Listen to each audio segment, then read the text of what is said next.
મેં મહિનાવાળી હતી મારા જીલો વખત બવડા પકડીને ગયા છે કે મારે જે આવે તે ભાઈ કેટલું બધું ઘરમાં પાણી આવી જાય ને આપણા ઘરમાં આપણે ત્રણ પગથિયા ડૂબી ગયા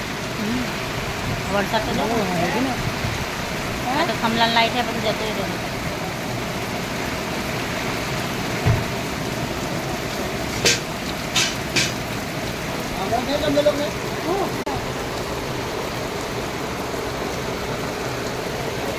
આપણે આખા ડૂબી ગઈ ને એટલે પાણી